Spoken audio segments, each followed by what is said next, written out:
स्वागत छ हजुरहरु सबैलाई। हामी चाहिँ नर्थ एबिसीको ट्रेकको लागि चाहिँ निस्केका छौं र यसको लागि चाहिँ हामी पोखराबाट बेनी आयौं र बेनीबाट चाहिँ हुमखोलाको लागि चाहिँ हामीले चाहिँ जिप भनेका थियौं भने चाहिँ हामी चाहिँ खाना खाएर चाहिँ हुमखोलाको लागि चाहिँ तातोपानी हुँदै निस्कियौं। हजुरहरुले जिप चाहिँ तातोपानीबाट पनि लिन सक्नुहुन्छ भने बेनीबाट लिनुभयो भने सजिलो पर्न सक्छ। बेनीबाट लिनुभयो भने हुमखोलाको लागि चाहिँ बेनी हुँदै तातोपानी बेनीबाट तातोपानी हुँदै चाहिँ हुमखोला चाहिँ पुग्न सकिन्छ है त।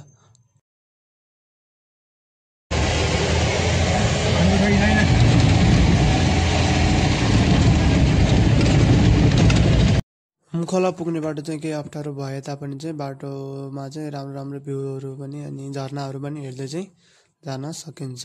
तर बाटो भने चाहिँ केही अप्ठ्यारो नै रहेको छ।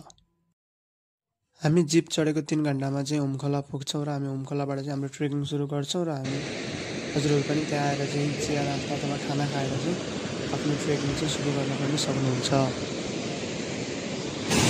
तो हाम्रो चाहिँ आयो है पहिलो झोलुङ्गे पुल आयो।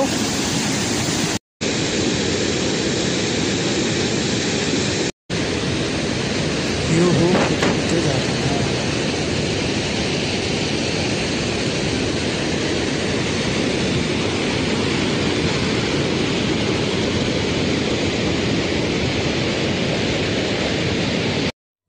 हामीले चाहिँ हुमखोलाबाट ट्रेक सुरु गरेको लगभग 3 घण्टामा चाहिँ हामी गुफा फाँट पुग्छौं र आज हामी चाहिँ पहिलो नाइट चाहिँ गुफा फाँटमै स्टे गर्यौं र भोलिपल्ट बिहान चाहिँ त्यहाँ गुफा फाँटबाट चाहिँ निस्कियौं। र हजुरहरु पनि गुफा फाँट आएर चाहिँ स्टे गर्न चाहनुहुन्छ भने चाहिँ पहिले बुकिङ गरेर आउनु भयो भने चाहिँ सजिलो हुनेछ है त।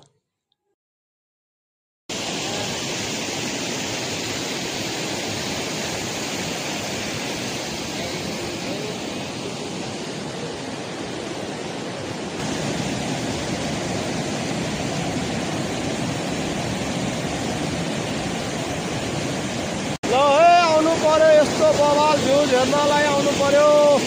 सो गाइज हामी चाहिँ आइपुग्यो भुस्केट मेला भन्ने ठाउँमा। यो भुस्केट मेला है र हजुरहरु यहाँ भुस्केट मेला आएर पनि भन्न सक्नुहुन्छ गुफा फाँट नबसिकन आउनु भयो भने चाहिँ यो भुस्केट मेला हो है। यहाँबाट चाहिँ यस्तो मस्त सिनहरु पनि देख्न सक्नुहुन्छ है त। त्यो सिनहरु छ। यसरी हामी चाहिँ भुस्केट मेला आइपुग्यो। भुस्केट मेलाबाट चाहिँ र यहाँनिर टेन्टहरु छ, बस्ने ठाउँहरु छ। यहाँबाट 2 घण्टा लाग्छ भन्नु भएको छ। सो हाम्रो हिँडाइ अनुसार चाहिँ डिपेन्ड गर्छ। अब हामी चाहिँ यहाँबाट कति लाग्छौँ है त। यो चाहिँ भुस्केट मेला देखिन्छ है। तर अहिले चाहिँ कुहिरो लाएर चाहिँ बादल लाएर चाहिँ देखिएको छैन। यतापट्टि सर्लक्कै यतापट्टिको साइडमा पनि हिमाल छ, उताको साइडमा पनि हिमाल, वरिपरि जताततै हिमाल चाहिँ मजाले